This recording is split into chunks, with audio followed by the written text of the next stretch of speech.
ਮਾਨਯੋਗ ਗੁਰੂ ਪਿਆਰਿਓ, ਵਾਹਿਗੁਰੂ ਜੀ ਕਾ ਖਾਲਸਾ, ਵਾਹਿਗੁਰੂ ਜੀ ਕੀ ਫਤਿਹ। ਸਿੱਖ ਮਿਸ਼ਨ ਕਾਲਜ ਲੁਧਿਆਣਾ ਵੱਲੋਂ SMC ਗੁਰਮਤਿ ਕਲਾਸ USA ਵਿੱਚ ਆਪ ਸਾਰਿਆਂ ਨੂੰ ਜੀ ਆਇਆਂ, ਸਾਰਿਆਂ ਦਾ ਸਵਾਗਤ ਹੈ। ਅੱਜ ਦੀ ਕਲਾਸ ਵਿੱਚ ਵੀਰ ਤੇਜਿੰਦਰ ਸਿੰਘ ਜੀ ਸਾਡੇ ਨਾਲ ਹਾਜ਼ਰ ਹਨ। ਪਿਛਲੇ 2 ਹਫ਼ਤਿਆਂ ਤੋਂ ਇਹਨਾਂ ਦਾ ਇੱਕ ਵਿਸ਼ਾ ਸ਼ੁਰੂ ਕੀਤਾ ਹੈ, ਸਿੱਖ ਬੀਬੀਆਂ ਦਾ।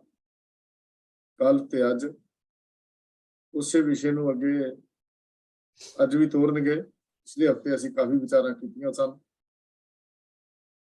ਮੈਂ ਬੇਨਤੀ ਕਰ ਰਿਹਾ ਵੀਰ ਤੇਜਿੰਦਰ ਸਿੰਘ ਜੀ ਨੂੰ ਕਿ ਅੱਜ ਦਾ ਵਿਸ਼ਾ ਆਰੰਭ ਕਰਨ। ਵੀਰ ਤੇਜਿੰਦਰ ਸਿੰਘ ਜੀ, ਵਾਹਿਗੁਰੂ ਜੀ ਕਾ ਖਾਲਸਾ, ਵਾਹਿਗੁਰੂ ਜੀ ਕੀ ਫਤਿਹ।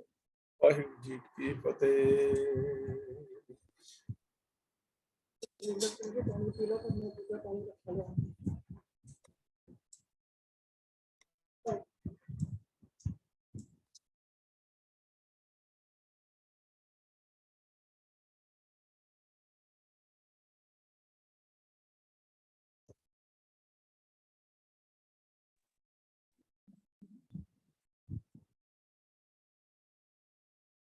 ਓੰਕਾਰ ਸਤਿਨਾਮ ਕਰਤਾ ਪੁਰਖ ਨਿਰਭਉ ਨਿਰਵੈਰ ਅਕਾਲ ਮੂਰਤ ਅਜੂਨੀ ਸੈਭੰ ਗੁਰ ਪ੍ਰਸਾਦ।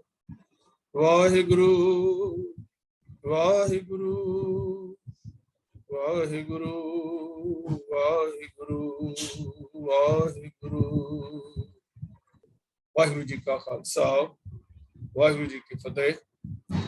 ਸਿੱਖ ਮਿਸ਼ਨਰੀ ਕਾਲਜ ਲੁਧਿਆਣਾ ਦੇ ਗੁਰਮਤਿ ਕਲਾਸ USA ਵਿੱਚ ਸ਼ਾਮਲ ਅੱਜ ਦੀ ਕਲਾਸ ਵਿੱਚ ਵੀਰਾਂ ਔਰ ਭੈਣਾਂ ਦਾ ਸਵਾਗਤ ਕਰਦੇ ਹੋਇਆ ਜੀਆਂ ਹੋਇਆ ਆਖਦਾ ਹਾਂ। ਔਰ ਅੱਜ ਦਾ ਵਿਸ਼ਾ ਜੋ ਹੈ ਉਸ ਨੂੰ ਪਿਛਲੇ ਜਿਹੜੇ 2 ਆਪਾਂ ਲੈਕਚਰਸ ਜਿਹੜੇ ਹਨ ਉਹਨਾਂ ਦੇ ਵਿੱਚ ਜੋ ਵਿਚਾਰ ਕੀਤਾ ਹੈ ਸਿੱਖ ਬੀਬੀਆਂ ਦੇ ਬਾਰੇ, ਉਹਨਾਂ ਨੂੰ ਪਰਿਪੇਖ ਦੇ ਵਿੱਚ ਰੱਖਿਆ ਜਾਏ। ਤੇ ਅਸੀਂ ਇਹ ਦੇਖਿਆ ਹੈ ਪਿਛਲੇ ਵਿਚਾਰਾਂ ਵਿੱਚ ਔਰ ਉਂਝ ਵੀ ਜੋ ਅੱਜ ਸੰਸਾਰ ਦੇ ਵਿੱਚ ਜੋ ਵਿਚਾਰ ਚੱਲ ਰਹੀ ਹੈ ਕਿ ਜਿਹਨੂੰ ਕਹਿੰਦੇ ਨੇ ਕਿ ਇਹ ਮਨੁੱਖੀ ਪ੍ਰਧਾਨ ਜਿਹੜਾ ਹੈ, ਪੁਰਸ਼ ਪ੍ਰਧਾਨ ਜਿਹੜਾ ਹੈ ਉਹ ਸਮਾਜ ਹੈ। ਪਰ ਕਿਉਂਕਿ ਅਸੀਂ ਪਿੱਛੇ ਦੇਖ ਆਇਆ ਕਿ ਧੰਨ ਗੁਰੂ ਨਾਨਕ ਪਾਤਸ਼ਾਹ ਜੀ ਨੇ ਆਪਣੇ ਸਮੇਂ ਦੇ ਵਿੱਚ ਹੀ ਕਿਵੇਂ ਬੀਬੀਆਂ ਨੂੰ ਪੂਰਨ ਸਤਿਕਾਰ ਦਿੱਤਾ ਔਰ ਬਾਕੀ ਸਿੱਖ ਗੁਰੂ ਸਾਹਿਬਾਨ ਨੇ ਵੀ ਔਰ ਉਸ ਤੋਂ ਬਾਅਦ ਵੀ ਜੋ ਸਿੱਖੀ ਦੇ ਸੰਘਰਸ਼ ਚੱਲੇ ਹਨ ਉਹਨਾਂ ਦੇ ਵਿੱਚ ਬੀਬੀਆਂ ਨੇ ਵੱਧ ਚੜ ਕੇ ਆਪਣਾ ਹਿੱਸਾ ਪਾਇਆ। तो ਅੱਜ ਅਸੀਂ ਇਹ ਆਪ ਜੀ ਦੇ ਸਾਹਮਣੇ ਕਲੀਅਰ ਕਰਨਾ ਚਾਹੁੰਦੇ ਹਾਂ ਕਿ there is a lot of potential in women। ਉਹ ਜੋ ਔਰਤਾਂ ਦਾ ਪੋਟੈਂਸ਼ੀਅਲ ਹੈ ਉਹ ਹਰ ਘਰ ਦੇ ਵਿੱਚ ਨਜ਼ਰ ਆਉਂਦਾ ਹੈ। ਜਦੋਂ ਉਹ ਆਪਣੇ ਪਰਿਵਾਰ ਨੂੰ ਸੰਭਾਲਦੀਆਂ ਹਨ, ਆਪਣੇ ਬੱਚਿਆਂ ਨੂੰ ਜਨਮ ਦਿੰਦੀਆਂ ਹਨ, ਉਸ ਤੋਂ ਪਹਿਲਾਂ ਜਦੋਂ ਬੱਚੇ ਗਰਭ ਵਿੱਚ ਹੁੰਦੇ ਹਨ ਔਰ ਕਿਵੇਂ ਉਹਨਾਂ ਦੀ ਉਹ ਦੇਖਭਾਲ ਕਰਦੀਆਂ ਹਨ, ਕਿਵੇਂ ਆਪਣੇ ਆਪ ਨੂੰ ਬੜਾ ਸੰਕੋਚ ਕਰਕੇ ਰੱਖਦੀਆਂ ਹਨ ਔਰ ਫਿਰ ਜਦੋਂ ਬੱਚੇ ਦਾ ਜਨਮ ਹੁੰਦਾ ਹੈ ਉਸ ਨੂੰ ਵੱਡਾ ਕਰਨਾ, ਪਾਲਣਾ, ਪੋਸ਼ਣਾ ਤਕਰੀਬਨ 100% ਜਿਹੜੀ ਜ਼ਿੰਮੇਵਾਰੀ ਹੈ ਉਹ ਔਰਤਾਂ ਦੀ ਹੁੰਦੀ ਹੈ। ਇਹ ਠੀਕ ਹੈ ਕਿ ਇਸ ਕੰਮ ਦੇ ਵਿੱਚ ਪੁਰਸ਼ ਜਿਹੜੇ ਹਨ ਉਹ ਵੀ ਆਪਣਾ ਸਹਿਯੋਗ ਦਿੰਦੇ ਹਨ, ਲੇਕਿਨ ਮੈਨੂੰ ਇਹ ਕਹਿਣ ਵਿੱਚ ਕੋਈ ਗਰੇਜ ਨਹੀਂ ਕਿ ਮੇਨ ਰਿਸਪੌਂਸਿਬਿਲਿਟੀ ਜਿਹੜੀ ਹੈ ਉਹ ਔਰਤਾਂ ਹੀ ਇਸ ਕੰਮ ਦੇ ਵਿੱਚ ਜਿਹੜੀਆਂ ਹਨ ਨਿਭਾਉਂਦੀਆਂ ਹਨ। ਅੱਜ ਅਸੀਂ ਉਹਨਾਂ ਗੁਣਾਂ ਦਾ ਜ਼ਿਕਰ ਕਰਾਂਗੇ ਜਿਹਨੂੰ ਗੁਰਬਾਣੀ ਵਿੱਚ ਵੀ 32 ਸੁਲੱਖਣੀ ਕਰਕੇ ਕਿਹਾ ਗਿਆ। ਇੱਕ ਇਸਤਰੀ ਦੇ ਸਮਾਜ ਵਿੱਚ 4 ਰੂਪ ਦਿਸਦੇ ਹਨ। ਅਸੀਂ ਸਾਰੇ ਜਾਣਦੇ ਹਾਂ, ਪਹਿਲਾ ਰੂਪ ਧੀ ਦਾ, ਦੂਜਾ ਭੈਣ ਦਾ, ਤੀਜਾ ਮਾਂ ਦਾ ਤੇ ਚੌਥਾ ਪਤਨੀ ਦਾ ਰੂਪ ਹੁੰਦਾ ਹੈ। ਆਪਣੇ ਆਪਣੇ ਸਮੇਂ ਦੇ ਅੰਦਰ ਮਾਂ, ਭੈਣ, ਧੀ ਤੇ ਪਤਨੀ ਦੇ ਰੂਪ ਵਿੱਚ ਔਰਤਾਂ ਜਿਹੜੀਆਂ ਹਨ ਆਪਣਾ ਇਹ ਜ਼ਿੰਮੇਵਾਰੀ ਬਖੂਬੀ ਨਿਭਾਉਂਦੀਆਂ। ਸਿਆਣੇ ਕਹਿੰਦੇ ਹਨ ਕਿ ਬੰਦਾ ਜਿੰਨੀ ਮਰਜ਼ੀ ਮਿਹਨਤ ਕਰਕੇ ਪੈਸਾ ਕਮਾ ਲੈ ਪਰ ਬੰਦੇ ਨੂੰ ਘਰ ਚਲਾਉਣ ਵਿੱਚ ਔਖਿਆਈ ਮਹਿਸੂਸ ਹੁੰਦੀ ਹੈ। ਘਰ ਨੂੰ ਸਹੀ ਤਰੀਕੇ ਨਾਲ ਚਲਾਉਣਾ ਇਸਤਰੀ ਦੇ ਹਿੱਸੇ ਹੀ ਆਇਆ। ਜਦੋਂ ਬੰਦਾ ਇੱਕ ਪੈਰ ਪੁੱਟਦਾ ਹੈ ਤਾਂ ਆਪਣੇ ਸਰੀਰ ਦਾ ਭਾਰ ਪਿਛਲੇ ਪੈਰ ਉੱਤੇ ਪਾਉਂਦਾ ਹੈ। ਜੇਕਰ ਪਿਛਲਾ ਪੈਰ ਭਾਰ ਨਾ ਚੁੱਕ ਸਕਦਾ ਹੋਵੇ ਤਾਂ ਦੂਜਾ ਪੈਰ ਵੀ ਨਹੀਂ ਪੁੱਟਿਆ ਜਾ ਸਕਦਾ। ਇਦਾਂ ਕਿਹਾ ਜਾਏ ਕਿ ਦੋਵੇਂ ਪੈਰ ਇੱਕ ਦੂਜੇ ਦੀ ਸਹਾਇਤਾ ਤੋਂ ਬਿਨਾਂ ਨਹੀਂ ਪੁੱਟੇ ਜਾ ਸਕਦੇ। ਇੱਥੇ ਅਸੀਂ ਇਹ ਵੀ ਕਹਿ ਸਕਦੇ ਹਾਂ ਕਿ ਔਰਤ, ਸਿੱਖ ਔਰ ਮਰਦ ਜਿਹੜੇ ਹਨ, ਇਹ ਦੋਨੋਂ ਦਾ ਆਪਸ ਵਿੱਚ ਸਪਲੀਮੈਂਟਰੀ ਔਰ ਕੰਪਲੀਮੈਂਟਰੀ ਰੋਲ ਹੈ। ਦੁਨੀਆ ਦੇ ਖੇਤਰ ਵਿੱਚ ਉਹ ਮਨੁੱਖ ਕਾਮਯਾਬ ਹਨ ਜਿਸ ਨੂੰ ਵੱਖ-ਵੱਖ ਸਮਿਆਂ ਤੇ ਉਹਨਾਂ ਦੀ ਧੀ, ਭੈਣ, ਮਾਂ ਤੇ ਪਤਨੀ ਵੱਲੋਂ ਭਰਪੂਰ ਸਹਿਯੋਗ ਮਿਲਿਆ ਹੋਵੇ। ਸਿਆਣੇ ਕਹਿੰਦੇ ਹਨ ਕਿ ਇੱਕ ਸੂਈ ਦੇ ਨੱਕੇ ਨਾਲ ਇਸਤਰੀ ਘਰ ਬਚਾਉਣ ਦੀ ਬਹੁਤ ਵੱਡੀ ਸਮਰੱਥਾ ਰੱਖਦੀ ਹੈ ਤੇ ਸੂਈ ਦੇ ਨੱਕੇ ਨਾਲ ਘਰ ਬਰਬਾਦ ਵੀ ਕਰ ਸਕਦੀ ਹੈ। ਸਫਲ ਮਨੁੱਖੀ ਜੀਵਨ ਲਈ ਇੱਕ ਗੱਡੀ ਦੇ ਦੋ ਪਹੀਏ ਹਨ। ਇਹ ਵੀ ਇੱਕ ਬੜੀ ਵਰਡ ਨੋਨ ਸਟੇਟਮੈਂਟ ਹੈ। Behind every successful man is a woman। और वुमन सिर्फ कहने नाल गल नहीं बनती। वुमन वो ਜਿਹੜੀ ਕਿ ਪੂਰੀ ਸੋਲਿਡਲੀ ਉਸ ਬੰਦੇ ਦੀ ਪੂਰੀ ਪਿੱਛੋਂ ਸਪੋਰਟ ਕਰਦੀ ਹੈ।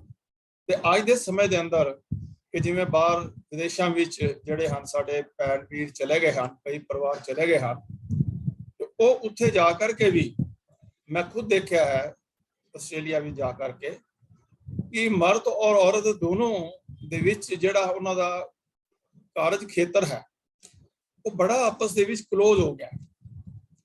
ਇੱਥੇ ਔਰਤ ਆਪਣਾ ਕੰਮ ਕਰਦੀ ਹੈ, ਡਿਊਟੀ ਕਰਦੀ ਹੈ, ਉੱਥੇ ਮਰਦ ਵੀ ਡਿਊਟੀ ਕਰਦੇ ਹਨ ਤੇ ਜਿਹੜੇ ਘਰ ਦੇ ਕੰਮ ਔਰਤ ਕੋਲੋਂ ਰਹਿ ਜਾਂਦੇ ਹਨ, ਇੱਥੋਂ ਤੱਕ ਕਿ ਮੈਂ ਦੇਖਿਆ ਕਿ ਭਾਂਡੇ ਮਾਂਜਣ ਦਾ ਵੀ ਜਿਹੜਾ ਕੰਮ ਹੈ, ਬੱਚਿਆਂ ਦੇ ਵੱਡਿਆਂ ਦੇ ਕੱਪੜੇ ਵਾਸ਼ਿੰਗ ਮਸ਼ੀਨ ਵੀ ਧੋ ਕਰਕੇ ਉਹਨੂੰ ਸੁੱਕਣੇ ਪਾਉਣ ਤੱਕ ਦਾ ਜਿਹੜਾ ਕੰਮ ਹੈ ਉਹ ਮਰਦ ਜਿਹੜੇ ਕਰ ਰਹੇ ਹਨ। ਔਰ ਬੜਾ ਅੱਛਾ ਇੱਕ ਦੂਜੇ ਦੇ ਨਾਲ ਤਾਲਮੇਲ ਚੱਲ ਰਿਹਾ। ਔਰ ਇਹ ਵੀ ਕਹਿ ਦਈਏ ਕਿ ਜਿੱਥੇ ਐਸਾ ਤਾਲਮੇਲ ਨਹੀਂ ਹੈ, ਜਿੱਥੇ ਐਸੀ ਐਡਜਸਟਮੈਂਟ ਨਹੀਂ ਹੈ, ਉੱਥੇ ਹੀ ਜਿਹੜੇ ਕੇਸਿਸ ਹਨ ਉਹ ਪਰਿਵਾਰ ਜਿਹੜੇ ਹਨ ਟੁੱਟ ਜਾਂਦੇ ਹਨ ਔਰ ਕੇਸ ਜਿਹੜੇ ਹਨ ਉਹ ਦੁਖਾਂਤ ਵਾਲੇ ਪਾਸੇ ਭਾਵ ਕਿ ਉਹ ਡਾਈਵੋਰਸ ਵਾਲੇ ਪਾਸੇ ਚਲੇ ਜਾਂਦੇ। ਗੁਰਬਾਣੀ ਨੇ ਤੱਤ ਦੀ ਗੱਲ ਸਮਝਾਉਂਦਿਆਂ ਫਰਮਾਇਆ ਹੈ ਕਿ ਸਾਡਾ ਪਤੀ ਕੇਵਲ ਇੱਕ ਰੱਬ ਜੀ ਹੈ ਤੇ ਅਸੀਂ ਸਾਰੇ ਉਸ ਦੀਆਂ ਪਤਨੀਆਂ ਹਾਂ। इस जग में पुरुष एक है और सगली नार सबाई। श्लोक महला 3 पन्ना 512। इससे आखिरी अर्थ है इस संसार में पति इको परमात्मा ही है और सारी सृष्टि उस दियां स्त्रियां हैं। गुरबाणी उपदेश सारिਆਂ ਲਈ ਸਾਂਝਾ है। दूजा गुरबाणी ਗਿਆਨ ਸਾਡੇ ਅੰਦਰ ਦੀ ਘਾਟ ਕਰਦਾ ਹੈ ਪਰ ਸਮਝਾਉਣ ਲਈ ਦੁਨਿਆਵੀ ਉਦਾਹਰਨਾਂ ਦਿੱਤੀਆਂ ਹੋਈਆਂ। ਆਸਾ ਰਾਗ ਅੰਦਰ ਗੁਰਦੇਵ ਪਿਤਾ ਜੀ ਫਰਮਾਉਂਦੇ ਹਨ, ਬੱਤੀ ਸੁਲਖਣੀ ਸੱਚ ਸੰਤਤ ਪੂਤ ਆਗਿਆਕਾਰੀ ਸੁਗੜ ਸਰੂਪ ਇਛ ਪੂਰੇ ਮਨ ਕੰਤ ਸੁਆਮੀ ਸਗਲ ਸੰਤੋਖੀ ਦੇਰ ਜਠਾਣੀ। ਇਹ ਪਾਵਨ ਵਚਨ ਆਸਾ ਮਹਿਲਾ 5 ਪੰਨਾ 331 ਦੇ ਉੱਪਰ ਜਿਹੜੇ ਹਨ ਸੁਭਾਇਮਾਨ ਹਨ। ਉਸ ਦੇ ਆਖਰੀ ਅਰਥ ਸਮਝਣ ਦੀ ਕੋਸ਼ਿਸ਼ ਕਰਦੇ ਹਾਂ ਕਿ ਭਗਤੀ ਰੂਪ ਇਸਤਰੀ ਦਇਆ, ਨਿਮਰਤਾ, ਲੱਜਾ ਆਦਿ ਬੱਤੀ ਸੋਹਣੇ ਲੱਛਣਾਂ ਵਾਲੀ ਹੈ। ਸਦਾ ਸਿਰ ਪਰਮਾਤਮਾ ਦਾ ਨਾਮ ਇਸ ਦੀ ਸੰਤਾਨ ਹੈ, ਪੁੱਤਰ ਹੈ। ਇਸਤਰੀ ਆਗਿਆ ਵਿੱਚ ਤੁਰਨ ਵਾਲੀ ਸੱਜੀ ਹੈ, ਸੋਹਣੇ रूप वाली है, जीव कंत खसम दी हरेक इच्छा पूरी करती है। दरानी जेठानी आसा तृष्णा नूं हर तरह संतोख देंदी है, शांत करदी है। इन्हां तुकां विच नेक गुणां वाली भक्ति रूपी इस्त्री दी गल कीती है। पर जे इस नूं अपने जीवन विच लागू करिए तां निसंदेह एक चंगे मनुख दी घाट घड़ी गई प्रगट हुंदी है। गुरबाणी उपदेश सारी मनुखता ਲਈ ਸਾਂਝਾ ਹੈ। ਅਸੀਂ ਇਹ ਨਹੀਂ ਕਹਿ ਸਕਦੇ ਕਿ ਇਹ ਉਪਦੇਸ਼ ਕੇਵਲ ਬੀਬੀਆਂ ਲਈ ਹੈ ਤੇ ਉਹਨਾਂ ਤੇ ਹੀ ਲਾਗੂ ਹੁੰਦਾ ਹੈ ਤੇ ਮਰਦਾਂ ਉੱਪਰ ਲਾਗੂ ਨਹੀਂ ਹੁੰਦਾ। ਗੁਰਬਾਣੀ ਉਪਦੇਸ਼ ਤਾਂ ਸਾਰਿਆਂ ਤੇ ਲਾਗੂ ਹੁੰਦਾ ਹੈ। ਉਪਰੋਕਤ ਤੁਕਾਂ ਨੂੰ ਜੇ ਇਸਤਰੀ ਆਪਣੇ ਤੇ ਲਾਗੂ ਕਰਨ ਤਾਂ ਬਹੁਤ ਵੱਡੀ ਜ਼ਿੰਮੇਵਾਰੀ ਦਾ ਜਨਮ ਹੁੰਦਾ ਹੈ, ਜਿਸ ਵਿੱਚ ਇੱਕ ਚੰਗੇ ਜੀਵਨ ਤੇ ਸਮਾਜ ਦੀ ਸਿਰਜਣਾ ਹੁੰਦੀ ਦਿਖਾਈ ਦਿੰਦੀ ਹੈ। ਕੁਦਰਤ ਵੱਲੋਂ ਇਸਤਰੀ ਨੂੰ ਜਿਹੜਿਆਂ ਗੁਣਾਂ ਨਾਲ ਭਰਪੂਰ ਕੀਤਾ ਗਿਆ ਹੈ, ਗੁਰਬਾਣੀ ਉਹਨਾਂ ਗੁਣਾਂ ਨੂੰ ਬੱਤੀ ਸੁਲੱਖਣੀ ਸੱਚ ਸੰਤਤ ਪੂਤ ਆਖ ਕੇ ਸਤਿਕਾਰ ਦਿੰਦੀ ਹੈ। ਵਿਦਵਾਨਾਂ ਨੇ ਇਹਨਾਂ ਗੁਣਾਂ ਦੀ ਬੱਤੀ ਜੋ ਗੁਣ ਹਨ ਉਹਨਾਂ ਦੀ ਕੁਝ ਇਸ ਤਰ੍ਹਾਂ ਜਿਹੜੀ ਹੈ ਵਿਆਖਿਆ ਕੀਤੀ ਹੈ।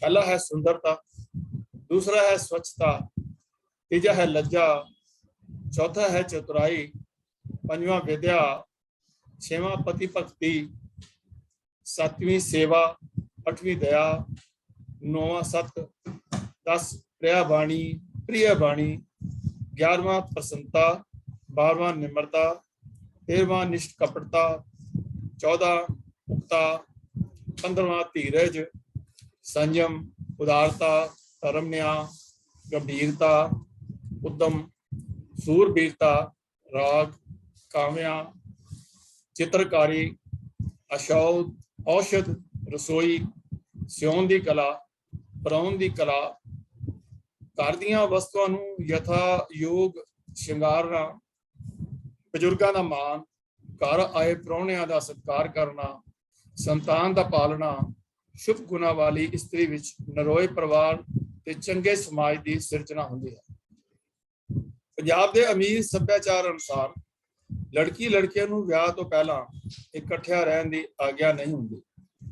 ਗੁਰੂ ਗ੍ਰੰਥ ਸਾਹਿਬ ਨੂੰ ਜਾਮਨ ਬਣਾ ਕੇ ਤੇ ਆਪਣੇ ਭਾਈਚਾਰੇ ਨੂੰ ਇਕੱਠਿਆਂ ਕਰਕੇ ਲੜਕੇ ਨੂੰ ਆਗਿਆ ਦਿੱਤੀ ਜਾਂਦੀ ਹੈ ਕਿ ਅੱਜ ਤੋਂ ਤੁਸੀਂ ਇਕੱਠਿਆਂ ਨੇ ਜ਼ਿੰਦਗੀ ਨਿਭਾਉਣੀ ਹੈ।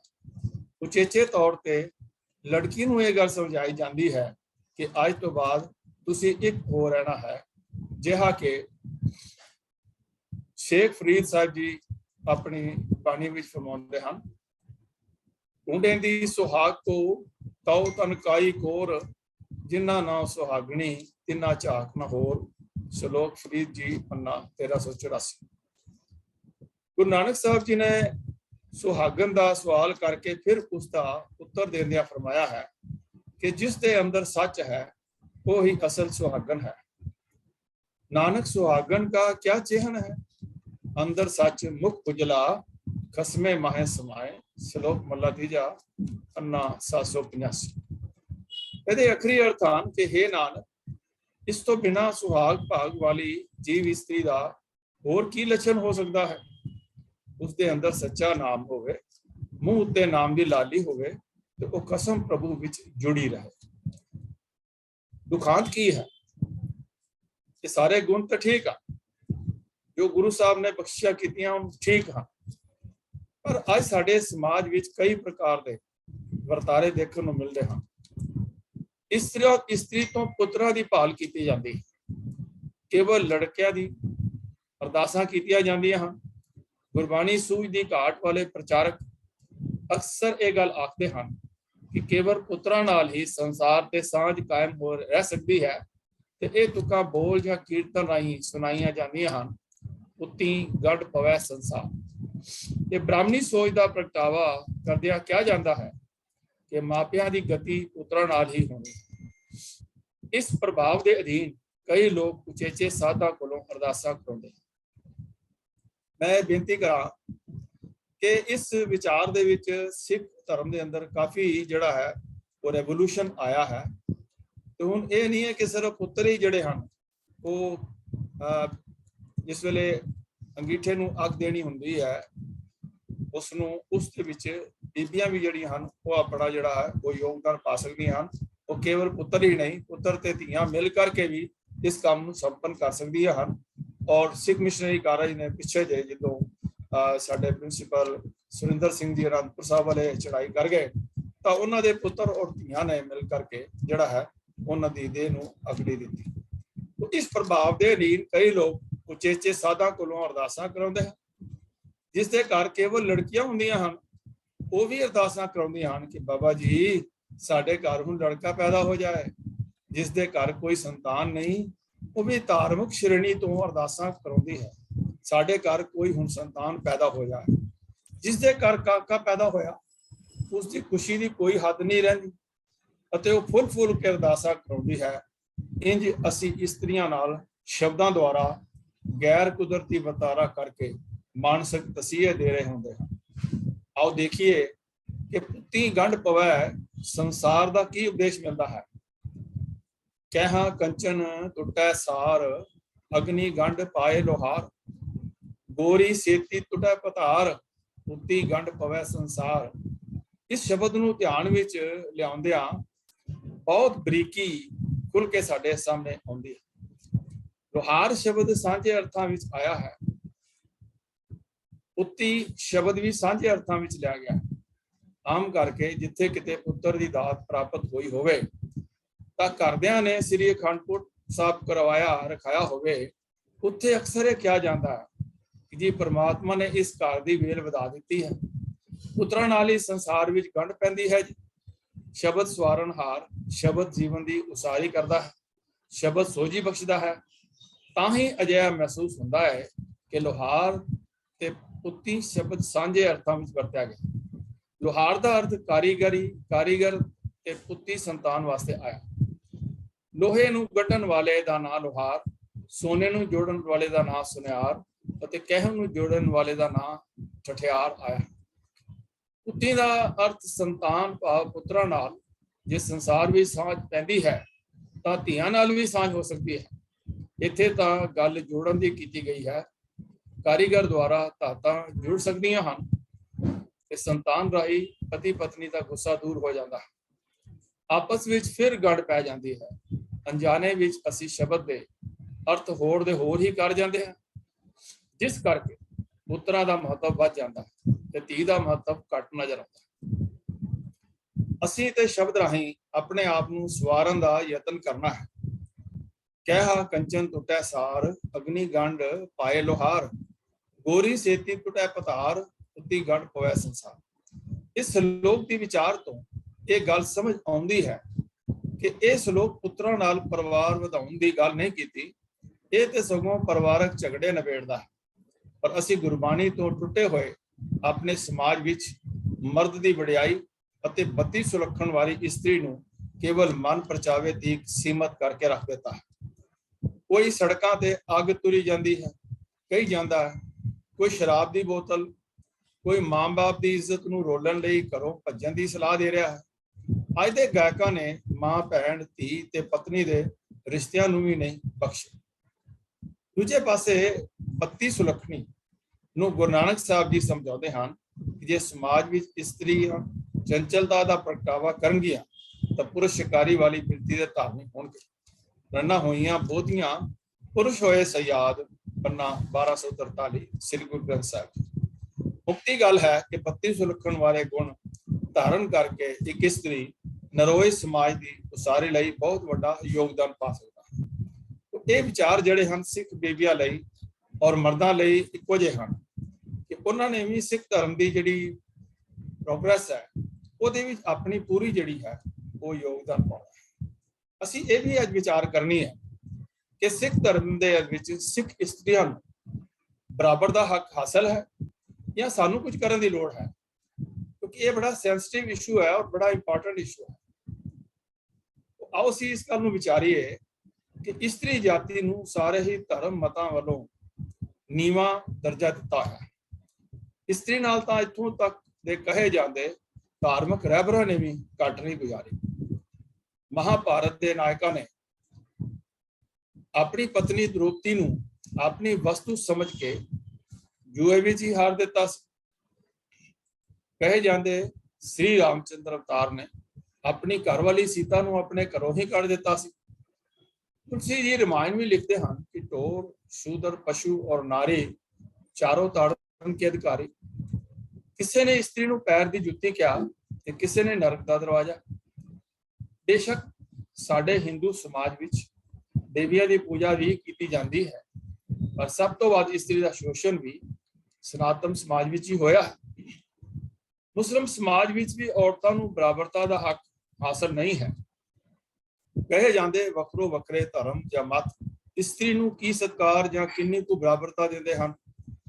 ਉਹਨਾਂ ਬਾਰੇ ਗੱਲ ਕਰਨ ਦੀ ਥਾਂ ਸਾਨੂੰ ਆਪਣੀ ਮਤ ਸਿੱਖ ਮਤ ਬਾਰੇ ਵੀ ਗੱਲ ਕਰਨੀ ਚਾਹੀਦੀ ਹੈ। ਕਿਉਂਕਿ ਹੋਰ ਮਤਾਂ ਦੇ ਤਾਂ ਰਹਿਬਰਾਂ ਦੀ ਇਸਤਰੀ ਬਾਰੇ ਸਿੱਖਿਆ ਹੀ ਅਜਿਹੀਆਂ ਹਨ, ਪਰ ਅਸੀਂ ਆਪਣੇ ਆਪ ਨੂੰ ਨਵੀਂ ਸੋਚ ਦੇ ਨਵੇਂ ਧਰਮ ਮਤ ਦੇ ਉਪਦੇਸ਼ਕਾਂ ਨੇ ਆਪਣੇ ਰਹਿਬਰ ਦੀ ਸਿੱਖਿਆ ਅਨੁਸਾਰ ਇਸਤਰੀ ਨੂੰ ਕਿੰਨਾ ਕੁ ਸਤਿਕਾਰ ਜਾਂ ਕਿੰਨੀ ਕੁ ਬਰਾਬਰਤਾ ਦਿੱਤੀ ਹੈ। ਕਿਉਂਕਿ ਸਿੱਖ ਮਤ ਦੇ ਮੋਢੀ ਬਾਬੇ ਨਾਨਕ ਜੀ ਨੇ ਤਾਂ ਇਸਤਰੀ ਦੇ ਹੱਕ ਵਿੱਚ ਆਵਾਜ਼ ਉਠਾਉਂਦਿਆਂ ਇਸਤਰੀ ਦੀ ਨਰਾਦਰੀ ਦੇ ਵਿਰੁੱਧ ਅਤੇ ਇਸਤਰੀ ਦੇ ਹੱਕ ਵਿੱਚ ਹਾਂ ਦਾ ਨਾਰਾ ਮਾਰਦਿਆਂ ਇਸਤਰੀ ਦੇ ਸਮਾਜਿਕ ਯੋਗਦਾਨ ਦੀ ਹਮਾਇਤ ਕਰਦਿਆਂ ਉਸ ਸਮੇਂ ਦੇ ਧਾਰਮਿਕ ਆਗੂਆਂ ਨੂੰ ਸਮਝਾਇਆ ਸੀ ਕਿ ਜਿਸ ਇਸਤਰੀ ਨੂੰ ਤੁਸੀਂ ਨੀਚ ਸਮਝਦੇ ਹੋ, ਇਸ ਇਸਤਰੀ ਤੋਂ ਬਿਨਾਂ ਸੰਸਾਰਕ ਵਿਹਾਰ ਦੀ ਕਲਪਨਾ ਵੀ ਨਹੀਂ ਹੋ ਸਕਦੀ। ਵੱਡੇ ਵੱਡੇ ਮਹਾਂਪੁਰਸ਼ਾਂ ਅਤੇ ਰਾਜੇ ਵੀ ਇਸ ਇਸਤਰੀ ਦੀ ਕੁੱਖ ਤੋਂ ਹੀ ਪੈਦਾ ਹੁੰਦੇ ਹਨ। ਗੁਰ ਫਰਮਾਨ ਹੈ ਕਿ ਭੰਡ ਜੰਮੀਏ ਭੰਡ ਨਿਮੀਏ, ਭੰਡ ਮੰਗਣ ਵਿਆਹ, ਭੰਡੋ ਹੋਵੇ ਦੋਸਤੀ, ਭੰਡੋ ਚੱਲੇ ਰਾਹ। ਤੋ ਇਸ ਤਰ੍ਹਾਂ ਇਹ ਸਾਰੇ ਜਿਹੜੇ ਵਿਚਾਰ ਹਨ ਸਾਨੂੰ ਜਿਹੜੇ ਹਨ ਗੁਰਬਾਣੀ ਵਿੱਚੋਂ ਮਿਲਦੇ ਹਨ। ਅਸੀਂ ਇਸ ਤਰ੍ਹਾਂ ਆਪਣੇ ਆਪ ਨੂੰ ਜਿਹੜਾ ਹੈ ਇਸ ਲੈ ਦੇ ਉੱਪਰ ਆਪਣੇ ਆਪ ਨੂੰ ਤੋਰਨਾ ਹੈ ਤੇ ਇਹ ਸਮਝਣਾ ਹੈ ਕਿ ਇਹ ਜੋ ਬੋਲ ਹਨ ਸੋ ਕਿਉ ਮੰਦਾ ਆਖੀਏ ਜਿਸ ਜਮੇ ਰਾਜਾ। ਇਹ ਸ੍ਰੀ ਗੁਰੂ ਗ੍ਰੰਥ ਸਾਹਿਬ ਦੇ ਪਾਵਨ ਅੰਗ 473 ਦੇ ਉੱਪਰ ਵਿਰਾਜਮਾਨ। ਪ੍ਰੋਫੈਸਰ ਸਾਹਿਬ ਸਿੰਘ ਜੀ ਜਿਨ੍ਹਾਂ ਨੇ ਸ੍ਰੀ ਗੁਰੂ ਗ੍ਰੰਥ ਸਾਹਿਬ ਦੇ 10 ਵਾਲੀਅਮ ਵਿੱਚ ਸ੍ਰੀ ਗੁਰੂ ਗ੍ਰੰਥ ਦਰਪਣ ਦੇ ਸਾਰੇ ਹੀ ਅਰਥ ਕੀਤੇ ਹਨ, ਉਹਨਾਂ ਲਿਖਿਆ ਹੈ ਕਿ ਇਸਤਰੀ ਤੋਂ ਜਨਮ ਲਈਦਾ ਹੈ, ਇਸਤਰੀ ਦੇ ਪੇਟ ਵਿੱਚ ਹੀ ਪ੍ਰਾਣੀ ਦਾ ਸਰੀਰ ਬਣਦਾ ਹੈ, ਇਸਤਰੀ ਰਾਹੀਂ ਕੁੜਮਾਈ ਦੇ ਵਿਆਹ ਹੁੰਦਾ ਹੈ ਤੇ ਇਸਤਰੀ ਰਾਹੀਂ ਹੀ ਲੋਕਾਂ ਨਾਲ ਸੰਬੰਧ ਬਣਦਾ ਹੈ। ਇਸਤਰੀ ਤੋਂ ਹੀ ਜਗਤ ਦੀ ਉਤਪਤੀ ਦਾ ਰਸਤਾ ਚੱਲਦਾ ਹੈ। ਜੇ ਇਸਤਰੀ ਮਰ ਜਾਏ ਤਾਂ ਹੋਰ ਇਸਤਰੀ ਦੀ ਭਾਲ ਕਰੀਦੀ ਹੈ। ਇਸਤਰੀ ਤੋਂ ਹੀ ਹੋਰਨਾਂ ਨਾਲ ਰਿਸ਼ਤੇਦਾਰੀ ਬਣਦੀ ਹੈ। ਜਿਸ ਇਸਤਰੀ ਜਾਤੀ ਤੋਂ ਰਾਜੇ ਵੀ ਜਨਮਦੇ ਹਨ ਉਸ ਨੂੰ ਬੰਦਾ ਆਖਣਾ ਠੀਕ ਨਹੀਂ। ਸ੍ਰੀ ਗੁਰੂ ਗ੍ਰੰਥ ਸਾਹਿਬ ਦਰਪਣ ਪੋਥੀ 3 ਪੰਨਾ 680। ਪਰ ਅਜੋਕੀ ਸਿੱਖ ਮਤ ਦੀ ਬਾਬੇ ਨਾਨਕ ਦੇ ਸ਼ਬਦਾਂ ਨੂੰ ਰੱਟੇ ਲਾ ਕੇ ਪੜਨ ਤੱਕ ਹੀ ਸੀਮਤ ਹੈ। ਅਸਲੀਅਤ ਵਿੱਚ ਬਰਾਬਰਤਾ ਔਰਤਾਂ ਨੂੰ ਸਿੱਖ ਮਤ ਵਿੱਚ ਵੀ ਨਹੀਂ ਮਿਲ ਰਹੀ। ਇਹ ਬੜਾ ਕੌੜਾ ਸੱਚ ਹੈ। ਸਾਨੂੰ ਇਸ ਨੂੰ ਸੁਣਨਾ ਚਾਹੀਦਾ ਹੈ ਔਰ ਇਹਦੇ ਉੱਪਰ ਵਿਚਾਰ ਕਰਨੀ ਚਾਹੀਦੀ ਹੈ ਕਿ ਅਸਲੀਅਤ ਵਿੱਚ ਬਰਾਬਰਤਾ ਔਰਤਾਂ ਨੂੰ ਸਿੱਖ ਮਤ ਵਿੱਚ ਹੀ ਨਹੀਂ ਮਿਲ ਰਹੀ। ਜਿਵੇਂ ਕਿ ਖੰਡੇ ਦੀ ਪਹੁਲ ਤਿਆਰ ਕਰਨ ਸਮੇਂ ਇਸਤਰੀ ਨੂੰ 5 ਪਿਆਰਾਂ ਵਿੱਚ ਸ਼ਾਮਲ ਨਾ ਕਰਨਾ, ਲੇਕਿਨ ਹੁਣ ਕਾਫੀ ਜੋ ਹੈ ਉਹ ਇਹਦੇ ਅੰਦਰ ਸੁਧਾਰ ਹੋ ਚੁੱਕਾ ਹੈ ਕਿ ਇਸਤਰੀਆਂ ਦੇ 5 ਪਿਆਰਾਂ ਵਿੱਚ ਸ਼ਾਮਲ ਹੋਣ ਦਾ ਵਾਸਤੇ ਕੋਈ ਵੀ ਜਿਹੜਾ ਹੈ ਉਹ ਪਰਹੇਜ਼ ਨਹੀਂ ਹੈ। ਇਸਤਰੀਆਂ ਜਿਹੜੀਆਂ ਹਨ ਉਹ ਕੀਰਤਨ ਕਰਦੀਆਂ ਹਨ ਔਰ ਕਰ ਵੀ ਰਹੀਆਂ ਹਨ। ਔਰ ਜੱਸਾ ਸਿੰਘ ਆਹਲੂਵਾਲੀਆ ਦੇ ਮਾਤਾ ਜੀ ਜਿਹੜੇ ਹਨ ਉਹ ਵੀ ਦਰਬਾਰ ਸਾਹਿਬ ਦੇ ਵਿੱਚ ਜਿਹੜੇ ਹਨ ਕੀਰਤਨ ਕਰਦੇ ਰਹੇ ਹਨ ਔਰ ਜੱਸਾ ਸਿੰਘ ਆਹਲੂਵਾਲੀਆ ਉਹਨਾਂ ਦੀ ਗੋਦ ਵਿੱਚ ਬੈਠਦੇ ਸਨ। ਖੰਡੇ ਦੀ ਪੌਲ ਤਿਆਰ ਕਰਨ ਸਮੇਂ ਇਸਤਰੀ ਨੂੰ 5 ਪਿਆਰਾਂ ਵਿੱਚ ਸ਼ਾਮਲ ਕਰਨ ਦਾ ਹੁਣ ਅਧਿਕਾਰ ਹੈ, ਲੇਕਿਨ ਆਮ ਜਿਹੜੇ ਤੌਰ ਦੇ ਉੱਪਰ ਇਸਤਰੀਆਂ ਨੂੰ ਸ਼ਾਮਲ ਨਹੀਂ ਕੀਤਾ ਜਾ ਸਕਦਾ, ਲੇਕਿਨ ਉੱਤੇ ਕੋਈ ਰੋਕ ਨਹੀਂ ਹੈ। ਦਰਬਾਰ ਸਾਹਿਬ ਵਿਖੇ ਬੀਬੀਆਂ ਨੂੰ ਕੀਰਤਨ ਨਾ ਕਰਨ ਦੇਣਾ, ਗੁਰਦੁਆਰਿਆਂ ਵਿੱਚ ਪੁੱਤਰ ਪ੍ਰਾਪਤੀ ਦੀਆਂ ਅਰਦਾਸਾਂ ਕਰਨੀਆਂ, ਪੁੱਤਰ ਦੇ ਜਨਮ ਦੀ ਖੁਸ਼ੀ ਵਿੱਚ ਸ੍ਰੀ ਗੁਰੂ ਗ੍ਰੰਥ ਸਾਹਿਬ ਜੀ ਦੇ ਪਾਠ ਕਰਾਉਣੇ, ਆਨੰਦ ਕਾਰਜ ਸਮੇਂ ਲੜਕੀ ਦਾ ਪੱਲਾ ਲੜਕੇ ਹੱਥ ਫੜਾਉਣਾ, ਲੜਕੀ ਨੂੰ ਲੜਕੇ ਦੇ ਖੱਬੇ ਹੱਥ ਬਹਾਉਣਾ ਆਦ ਰਸਮਾਂ ਨਾ ਬਰਾਬਰ ਦੀਆਂ ਜਿਹੜੀਆਂ ਪ੍ਰਤੀਤ ਹੁੰਦੀਆਂ ਹਨ। ਲੇਕਿਨ ਜਦ ਤੱਕ ਇਹਨਾਂ ਦੇ ਵਿੱਚ ਸੁਧਾਰ ਨਹੀਂ ਹੁੰਦਾ, ਅਸੀਂ ਜੋ ਸਿੱਖ ਰਿਆਤ ਮਰਿਆਦਾ ਸ੍ਰੀ ਅਕਾਲ ਤਖਤ ਸਾਹਿਬ ਤੋਂ ਪ੍ਰਵਾਨ ਹੋਈ ਹੈ ਉਸ ਦੇ ਮੁਤਾਬਕ ਹੀ ਅਸੀਂ ਚੱਲਣ ਦੇ ਪਾਬੰਦ ਹਾਂ। ਜਦੋਂ ਇਹਨਾਂ ਵਿਸ਼ਿਆਂ ਦੇ ਉੱਪਰ ਕੌਮੀ ਤੌਰ ਦੇ ਉੱਪਰ ਪੰਥਕ ਤੌਰ ਦੇ ਉੱਪਰ ਸ੍ਰੀ ਅਕਾਲ ਤਖਤ ਸਾਹਿਬ ਤੇ ਕੋਈ ਨਵਾਂ ਨਿਰਦੇਸ਼ ਆਏਗਾ ਅਸੀਂ ਉਸ ਨੂੰ ਜੀ ਸਦਕੇ ਮੰਨਾਂਗੇ। ਇਸਤਰੀ ਅਤੇ ਪੁਰਸ਼ ਦੋਵੇਂ ਹੀ ਇੱਕ ਸਿੱਕੇ ਦੇ 2 ਪਹਿਲੂ ਹਨ। ਇਸਤਰੀ ਅਤੇ ਪੁਰਸ਼ ਦੋਵੇਂ ਰਲ ਕੇ ਹੀ ਸੰਪੂਰਨ ਮਨੁੱਖ ਕਿਹਾ ਜਾ ਸਕਦਾ ਹੈ। एक जो दो मूर्ति धन फिर कही है सो श्री गुरु ग्रंथ साहब पन्ना 788 ਦੇ ਉੱਪਰ ਇਹ ਮਹਾਨ ਬੋਲ ਜਿਹੜੇ ਹਨ ਉਹ ਸੁਭਾਇਮਾਨ ਹਨ। ਇਹ ਸ਼ਬਦ ਵੀ ਇਸਤਰੀ ਅਤੇ ਪੁਰਸ਼ ਦੇ ਇੱਕ ਹੋਣ ਦਾ ਹੀ ਪ੍ਰਮਾਣ ਦੇ ਰਿਹਾ ਹੈ। ਮਾਈ ਭਾਗ ਕੌਰ ਜੀ, ਜਿਸ ਨੂੰ ਇਤਿਹਾਸ ਵਿੱਚ ਮਾਈ ਭਾਗੋ ਕਰਕੇ ਲਿਖਿਆ ਗਿਆ ਹੈ, ਲੇਕਿਨ ਅੰਮ੍ਰਿਤ ਛਕਣ ਤੋਂ ਬਾਅਦ ਉਹ ਮਾਈ ਭਾਗ ਕੌਰ ਉਹਨਾਂ ਦਾ ਨਾਮ ਪਿਆ ਤੇ ਉਹਨਾਂ ਨੇ ਗੁਰੂ ਗੋਬਿੰਦ ਸਿੰਘ ਸਾਹਿਬ ਦੇ ਜੋ ਖਿਦਰਾਣੇ ਦੀ ਢਾਬ ਦੇ ਉੱਪਰ ਜੋ ਜੰਗ ਹੋਇਆ ਉਹਦੇ ਵਿੱਚ ਵੀ ਹਿੱਸਾ ਲਿਆ। ਔਰ ਇਹ ਵੀ ਇਤਿਹਾਸ ਵਿੱਚ ਲਿਖਿਆ ਮਿਲਦਾ ਹੈ ਕਿ ਮਾਈ ਭਾਗ ਕੌਰ ਜੀ ਗੁਰੂ ਗੋਬਿੰਦ ਸਿੰਘ ਮਹਾਰਾਜ ਦੇ ਸਿਕਿਉਰਿਟੀ ਗਾਰਡ ਦੇ ਤੌਰ ਦੇ ਉੱਪਰ ਉਹਨਾਂ ਦੇ ਨਾਲ ਜਿਹੜਾ ਹੈ ਨਾਂਦੇੜ ਵਿਖੇ ਪਹੁੰਚੇ। ਔਰ ਬੀਬੀਆਂ, ਜਿਨ੍ਹਾਂ ਸਿੱਖ ਬੀਬੀਆਂ 40 ਸਿੰਘਾਂ ਦੇ ਜਥੇ ਦੀ ਅਗਵਾਈ ਕਰ ਸਕਦੀਆਂ ਹਨ, ਆਪਣੇ ਬੱਚਿਆਂ ਦੇ ਟੋਟੇ ਕਰਵਾ ਕੇ ਗਲਾਂ ਵਿੱਚ ਹਾਰ ਪਵਾ ਸਕਦੀਆਂ ਹਨ, ਅਤੇ ਹੋਰ ਵੀ ਅਜਿਹੀਆਂ ਅਨੇਕਾਂ ਘਟਨਾਵਾਂ ਹਨ ਜਿਨ੍ਹਾਂ ਰਾਹੀਂ ਸਿੱਖ ਬੀਬੀਆਂ ਨੇ ਆਪਣੇ ਸਿੱਖ ਭਰਾਵਾਂ ਦੇ ਮੋਢੇ ਨਾਲ ਮੋਢਾ ਜੋੜ ਕੇ ਪੰਥ ਲਈ ਕੁਰਬਾਨੀਆਂ ਕੀਤੀਆਂ ਅਤੇ ਵਸੀਏ ਚੱਲੇ। ਮੈਂ ਇੱਥੇ ਇੱਕ ਬੇਨਤੀ ਕਰਾਂ ਕਿ ਸਾਨੂੰ ਦਰਬਾਰ ਸਾਹਿਬ ਜਦੋਂ ਅਰਦਾਸ ਕਰਦੇ ਹਾਂ ਤੇ ਸਾਨੂੰ ਉੱਥੇ ਇਹਨਾਂ ਦੀ ਕੁਰਬਾਨੀਆਂ ਆਪਣੇ ਚਿੱਤ ਵਿੱਚ ਰੱਖਣਾ ਚਾਹੀਦਾ ਹੈ। ਭਾਵੇਂ ਜਿਹੜੇ ਸ਼ਹੀਦ ਹਨ ਜਿਨ੍ਹਾਂ ਨੇ ਕੁਰਬਾਨੀਆਂ ਕੀਤੀਆਂ ਹਨ, ਉਹਨਾਂ ਦੇ ਵਿਅਕਤੀ ਤੌਰ ਦੇ ਉੱਪਰ ਨਾਮ ਜਿਹੜੇ ਹਨ ਉਹ ਨਹੀਂ ਲਏ ਜਾਂਦੇ, ਲੇਕਿਨ ਸਾਨੂੰ ਪਤਾ ਹੈ ਕਿ ਇੰਨੇ ਹੀ ਜਿਹੜੇ ਕੁਰਬਾਨ ਹਨ ਬੀਬੀਆਂ ਔਰ ਸਿੰਘ ਔਰ ਬੱਚੇ, ਜਿਨ੍ਹਾਂ ਨੇ ਸਿੱਖ ਸੰਘਰਸ਼ ਵਿੱਚ ਹਿੱਸਾ ਲਿਆ, ਜਿਨ੍ਹਾਂ ਨੇ ਘੱਲੂਘਾਰਿਆਂ ਦੇ ਵਿੱਚ ਆਪਣੀਆਂ ਸ਼ਹਾਦਤਾਂ ਪ੍ਰਾਪਤ ਕੀਤੀਆਂ। 47 ਦੇ ਵੇਲੇ ਮੁਲਕ ਦੇ ਵੰਡ ਵੇਲੇ ਜਿਨ੍ਹਾਂ ਦੀਆਂ ਸ਼ਹਾਦਤਾਂ ਹੋਈਆਂ, 84 ਦੇ ਵਿੱਚ ਜਿਨ੍ਹਾਂ ਸ਼ਹਾਦਤਾਂ ਹੋਈਆਂ, ਔਰ ਉਸ ਤੋਂ ਬਾਅਦ ਅਨੇਕਾਂ ਜਿਹੜੇ ਸਿੱਖ ਪੰਥ ਨੇ ਮੋਰਚੇ ਲਾਏ, ਉਹਨਾਂ ਵਿੱਚ ਵੱਧ ਚੜ ਕੇ ਉਹਨਾਂ ਨੇ ਆਪਣੀਆਂ ਕੁਰਬਾਨੀਆਂ ਦਿੱਤੀਆਂ। ਉਹਨਾਂ ਨੂੰ ਯਾਦ ਕਰਨਾ ਨਾ ਭੁੱਲਿਆ ਕਰੀ। ਨਾਲੇ ਫਿਰ ਜਦੋਂ ਸਾਰੇ ਨਿਯਮ ਮਰਦਾਂ ਵਾਲੇ ਸਿੱਖ ਇਸਤਰੀਆਂ ਦੇ ਲਾਗੂ ਹੁੰਦੇ ਹਨ, ਫਿਰ ਇਹਦੇ ਦੋ ਕਾਰਜਾਂ ਦਰਬਾਰ ਸਾਹਿਬ ਵੀ ਕੀਰਤਨ ਕਰਨ ਅਤੇ ਪੰਜ ਪਿਆਰਿਆਂ ਵਿੱਚ ਸ਼ਾਮਿਲ ਹੋਣ ਲਈ ਬੀਬੀਆਂ ਤੇ ਪਾਬੰਦੀ ਕਿਉਂ? ਜਦੋਂ ਕਿ ਸਿੱਖ ਬੀਬੀਆਂ ਖੰਡੇ ਦੀ ਪੌਲ ਲੈ ਕੇ ਸਿੱਖ ਰਹਿਤ ਮਰਿਆਦਾ ਤੇ ਪਹਿਰਾ ਦਿੰਦੀਆਂ ਹੋਈਆਂ ਹੋਰ ਗੁਰੂ ਘਰਾਂ ਵਿੱਚ ਗੁਰੂ ਗ੍ਰੰਥ ਸਾਹਿਬ ਜੀ ਦੀ ਬਾਣੀ ਦੇ ਪਾਠ ਅਤੇ ਕੀਰਤਨ ਕਰ ਸਕਦੀਆਂ ਹਨ, ਫਿਰ ਦਰਬਾਰ ਸਾਹਿਬ ਲਈ ਇਹ ਵਿਖਰੇਵਾਂ ਕਿਉਂ? ਅਸੀਂ ਇਸ ਵਿਸ਼ੇ ਦੇ ਉੱਪਰ ਇਸੇ ਹੀ ਪਲੇਟਫਾਰਮ ਤੋਂ ਇਹ ਵਿਚਾਰ ਕਰ ਚੁੱਕੇ ਹਾਂ ਕਿ ਜੋ ਮਰਿਆਦਾ ਸ੍ਰੀ ਦਰਬਾਰ ਸਾਹਿਬ ਦੇ ਵਿੱਚ ਚੱਲ ਰਹੀ ਹੈ, ਉਹ ਮਰਿਆਦਾ ਨੂੰ ਕਿਸ ਤਰੀਕੇ ਨਾਲ ਉਦਾਸੀਆਂ ਨਿਰਮਲਿਆਂ ਨੇ, ਜੋ ਕਿ ਇਸਤਰੀ ਦੇ ਹੱਕ ਵਿੱਚ ਨਹੀਂ ਸਨ, ਜੋ ਇਸਤਰੀਆਂ ਨੂੰ ਜਿਹੜਾ ਹੈ ਉਹ ਬਰਾਬਰੀ ਦਾ ਹਿੱਸਾ ਨਹੀਂ ਸਨ ਦੇਣਾ ਚਾਹੁੰਦੇ, ਇਹ ਮਰਿਆਦਾ ਉਹਨਾਂ ਵੱਲੋਂ ਹੀ ਬਣੀਆਂ ਗਈਆਂ, ਲੇਕਿਨ ਨਾ ਦਿੱਤਾ ਹੋਇਆ ਹੈ ਕਿ ਗੁਰੂ ਅਰਜਨ ਦੇਵ ਮਹਾਰਾਜ ਦੇ ਸਮੇਂ ਤੋਂ, ਗੁਰੂ ਰਾਮਦਾਸ ਮਹਾਰਾਜ ਦੇ ਸਮੇਂ ਤੋਂ ਇਹ ਮਰਿਆਦਾ ਚੱਲ ਰਹੀ ਹੈ, ਜਿਹੜੀ ਕਿ ਸੱਚਾਈ ਨਹੀਂ ਹੈ। ਇਸ ਨੂੰ ਬਦਲਣ ਦੀ ਲੋੜ ਹੈ। ਇਸ ਵਾਸਤੇ ਪੰਥਕ ਤੌਰ ਦੇ ਉੱਪਰ ਇਹ ਜਿਹੜੇ ਫੈਸਲੇ, ਨਿੱਘਰ ਫੈਸਲੇ ਲੈਣੇ ਚਾਹੀਦੇ ਹਨ। ਇਸ ਤੋਂ ਸਪਸ਼ਟ ਹੁੰਦਾ ਹੈ ਕਿ ਸਿੱਖ ਕੌਮ ਵਿੱਚ ਵੀ ਇਸਤਰੀਆਂ ਨੂੰ ਬਰਾਬਰਤਾ ਕਈ ਮਾਮਲਿਆਂ 'ਚ ਨਹੀਂ ਮਿਲੀ, ਕਿਉਂਕਿ ਸਿੱਖ ਮਤ ਵਿੱਚ ਦਰਬਾਰ ਸਾਹਿਬ ਅਤੇ ਖੰਡੇ ਦੀ ਪੌਲ ਦੀ ਵਿਸ਼ੇਸ਼ ਮਹੱਤਤਾ ਹੈ, ਅਤੇ ਇਹਨਾਂ ਵਿਸ਼ੇਸ਼ ਮਹੱਤਤਾ ਵਾਲੀਆਂ ਥਾਵਾਂ ਤੇ ਸਿੱਖ ਇਸਤਰੀਆਂ ਉੱਤੇ ਵੀ ਹੋਰ ਧਰਮਾਂ ਵਾਂਗ ਸਿੱਖ ਧਰਮ ਮਤ ਵਿੱਚ ਵੀ ਪਾਬੰਦੀਆਂ ਹਨ। ਸਮਝ ਨਹੀਂ ਆਉਂਦੀ ਕਿ ਜੇਕਰ ਸਿੱਖ ਵੀ ਇਸਤਰੀਆਂ ਨੂੰ ਇੰਨੀਆਂ ਹੀ ਅਪਵਿੱਤਰ ਮੰਨਦੇ ਹਨ ਤਾਂ ਉਹਨਾਂ ਦੇ ਕੀਰਤਨ ਕਰਨ ਨਾਲ ਦਰਬਾਰ ਸਾਹਿਬ ਦੀ ਪਵਿੱਤਰਤਾ ਭੰਗ ਹੁੰਦੀ ਹੈ, ਅਤੇ ਪੰਜ ਪਿਆਰਿਆਂ ਵਿੱਚ ਸ਼ਾਮਲ ਹੋਣ ਨਾਲ ਖੰਡੇ ਪਾਹੁਲ ਨਹੀਂ ਰਹਿ ਜਾਂਦੀ, ਤਾਂ ਫਿਰ ਇਹਨਾਂ ਅਪਵਿੱਤਰ ਇਸਤਰੀਆਂ ਨੂੰ ਤਾਂ ਦਰਬਾਰ ਸਾਹਿਬ ਵਿੱਚ ਦਾਖਲ ਹੋਣ ਨਹੀਂ ਦੇਣਾ ਚਾਹੀਦਾ, ਅਤੇ ਨਾ ਹੀ ਇਹਨਾਂ ਨੂੰ ਅੰਮ੍ਰਿਤ ਛਕਾਉਣਾ ਚਾਹੀਦਾ। ਨਾਲੇ ਫਿਰ ਅਪਵਿੱਤਰ ਇਸਤਰੀ ਦੇ ਅਪਵਿੱਤਰ ਖੂਨ ਤੋਂ ਪੈਦਾ ਹੋਇਆ ਮਰਦ ਆਪਣੇ ਆਪ ਨੂੰ ਕਿਵੇਂ ਪਵਿੱਤਰ ਕਹਿ ਸਕਦਾ ਹੈ? ਵਾਹ, ਕੈਸੀ ਕਮਾਲ ਦੀ ਗੱਲ ਹੈ ਕਿ ਸਾਨੂੰ ਇਹ ਨਹੀਂ ਪਤਾ ਕਿ ਸਿੱਖ ਧਰਮ ਵਿੱਚ ਇਹੀ ਵਿਲੱਖਣਤਾ ਤੇ ਵਿਸ਼ਾਲਤਾ ਹੈ ਕਿ ਕਿਸੇ ਵੀ ਧਰਮ, ਜਾਤ, ਨਸਲ ਜਾਂ ਦੇਸ਼ ਦਾ ਮਨੁੱਖ, ਇਸਤਰੀ ਜਾਂ ਪੁਰਸ਼ ਖੰਡੇ ਦੀ ਪਹੁੰਚ ਛੱਡ ਕੇ ਗੁਰਮਤ ਨੂੰ ਸਮਰਪਿਤ ਹੋ ਕੇ ਸਿੱਖ ਪੰਥ ਦਾ ਮੈਂਬਰ ਸਿੱਖ ਬਣ ਸਕਦਾ ਹੈ ਅਤੇ ਸਿੱਖ ਦੀ ਰਹੁ ਰੀਤ ਵਿੱਚ ਸ਼ਾਮਲ ਹੋ ਸਕਦਾ ਹੈ। ਇੱਕ ਪਾਸੇ ਤਾਂ ਅਸੀਂ ਹੋਰਨਾਂ ਧਰਮਾਂ ਜੋ ਇਸਤਰੀਆਂ ਨੂੰ ਨੀਵਾਂ ਸਮਝਦੇ ਹਾਂ ਤੇ ਕਿੰਤੂ ਪਰੰਤੂ ਕਰਦੇ ਨਹੀਂ ਸਕਦੇ, ਅਤੇ ਇਸਤਰੀ ਨੂੰ ਬਰਾਬਰਤਾ ਦੇਣ ਵਾਲੇ ਸਿੱਖੀ ਦੇ ਗੁਣ ਤੇ ਸੋਹਲੇ ਗਾ ਕੇ ਆਪਣੇ ਆਪ ਨੂੰ ਅਗਾਂਹ ਵਧੂ ਅਤੇ ਵਿਗਿਆਨਕ ਧਰਮ ਦੇ ਪੈਰੋਕਾਰ ਹੋਣ ਦੇ ਡਰਾਮੇ ਕਰਦੇ ਹਨ। ਪਰ ਜੇ ਸਿੱਖ ਬੀਬੀਆਂ ਦਰਬਾਰ ਸਾਹਿਬ ਵਿੱਚ ਕੀਰਤਨ ਕਰਨ ਜਾਂ ਖੰਡੇ ਦੀ ਪੌਲ ਤਿਆਰ ਕਰਨ ਸਮੇਂ ਪੰਜ ਪਿਆਰਿਆਂ ਵਿੱਚ ਸ਼ਾਮਲ ਹੋਣ ਦੀ ਮੰਗ ਕਰਨ, ਤਾਂ ਇਸ ਨੂੰ ਸਿੱਖ ਮਤ ਦੇ ਉਲਟ ਹੋਣ ਦਾ ਸ਼ੋਰ ਪਾ ਕੇ ਇਸ ਦਾ ਵਿਰੋਧ ਕਰਨ ਲੱਗ ਜਾਂਦੇ ਹਨ, ਜਦ ਕਿ ਸਿੱਖ ਬੀਬੀਆਂ ਨੂੰ ਦਰਬਾਰ ਸਾਹਿਬ ਵਿੱਚ ਕੀਰਤਨ ਨਾ ਕਰਨ ਦੇਣਾ ਅਤੇ ਪੰਜ ਪਿਆਰਿਆਂ ਵਿੱਚ ਸ਼ਾਮਲ ਨਾ ਕਰਨਾ ਹੀ ਸਿੱਖ ਮਤ ਦੇ ਉਲਟ ਹੈ।